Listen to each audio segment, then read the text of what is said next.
La visite super rafraîchissante pour vous en studio, quelque chose qui, moi, m'intéresse énormément. L'Union québécoise de la réhabilitation des oiseaux de proie. Flavie qui est avec nous. Comment ça va, Flavie? Ça va bien, toi aussi? Ça va très bien. Tu es biologiste à l'UQROP. Oui, exactement. Et là, tu nous amènes tout un cadeau. Tu m'amènes tout un cadeau parce que, sans le savoir, c'est ma préférée, la cresserelle d'Amérique, parmi les oiseaux de proie. Oui, ben, j'ai bien choisi, finalement. Ça l'a bien donné. Oui, oui. Une petite femelle que tu as avec toi? Oui, une cresserelle d'Amérique femelle.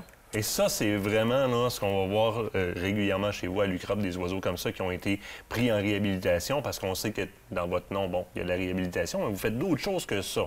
Oui, vous faites exactement. pas seulement de la réhabilitation. Bien, pour la partie réhabilitation, c'est quand même une grande partie là, de ce qu'on veut faire. Donc, on va avoir environ 450 oiseaux, 400 à 450 oiseaux par année qu'on va recevoir par toutes sortes de façons.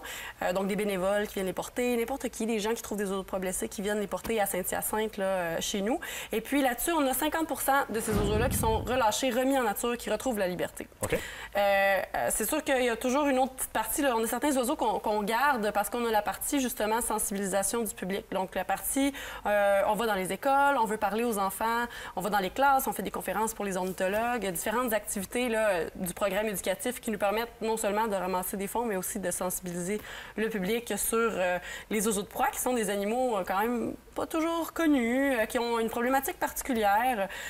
Donc, on va leur permettre de reconnaître les espèces et de comprendre la problématique. Puis, on a aussi le site d'interprétation Chouette à voir, qui est l'endroit où on accueille les gens qui peuvent visiter, un peu comme un jardin zoologique, mais pour oiseaux de proie, donc différents sentiers, puis avec des volières d'oiseaux là, à voir. Et puis aussi, une animation, donc avec des oiseaux de proie qui volent, qui vont se promener à travers les gens. Ça doit être trippant, là. Oui, ça peut être impressionnant. Les oiseaux viennent quand même vraiment près là, des gens.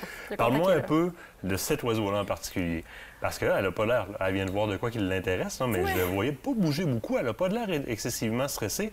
Or qu'on entend généralement que les oiseaux de proie en réhabilitation ne sont pas trop contents d'être sur nous autres. Là. Ça n'a pas l'air d'être son cas. Bien non, en fait, c'est pas un oiseau vraiment en réhabilitation. C'est un oiseau qui reste avec nous. Parce qu'en étant un site d'interprétation, un peu comme un jardin zoologique, on garde certains oiseaux de proie en captivité.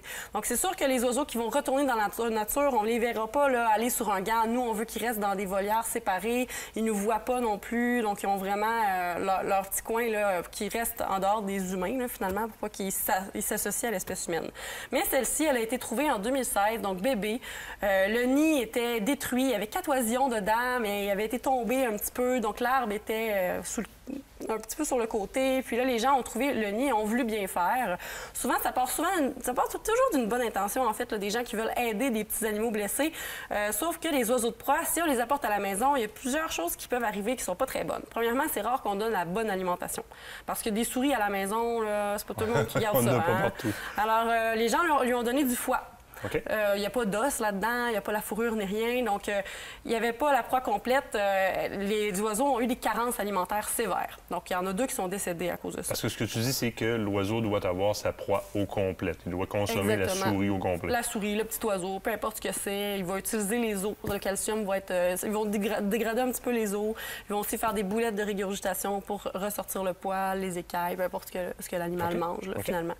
Et puis, donc... Il y a eu la mauvaise alimentation. Et puis, les 2 oiseaux restantes, elle et sa sœur, finalement, ont été trop habitués aux humains. Donc, maintenant, ils voient l'humain comme étant son espèce. C'est comique, c'est un peu spécial. Là.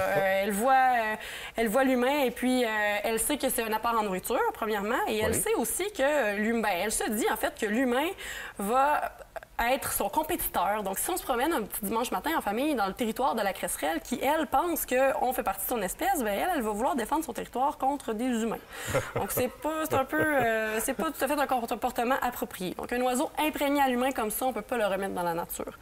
Et elle nous permet de parler de son espèce. Maintenant, on lui a donné comme une 2e mission, là, finalement, là, de sensibiliser le public, là, maintenant qu'elle ne veut plus retourner dans la nature. Bien, parlons justement, on va en faire un peu de sensibilisation. Là. Tu sais, je prends l'exemple, son histoire à elle.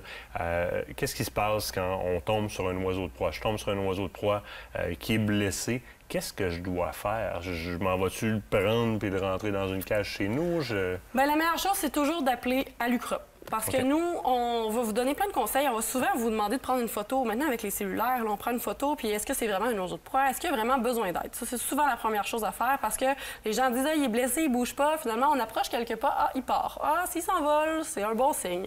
Et puis, si vraiment l'oiseau a besoin d'aide, mais là, on va probablement effectivement demander de prendre une couverture, de mettre des gros gants, d'essayer d'immobiliser l'oiseau et de le mettre dans une boîte avec des trous, évidemment, pour nous l'acheminer à Saint-Hyacinthe. Donc, soit par des bénévoles qui peuvent aller le chercher chez les gens. On a un grand réseau de bénévoles, mais ça peut aussi être donc les gens qui viennent les porter chez nous ou même des fois Puroletter qui nous fait des petits colis là, pour recevoir des oiseaux, bon, des oiseaux vivants.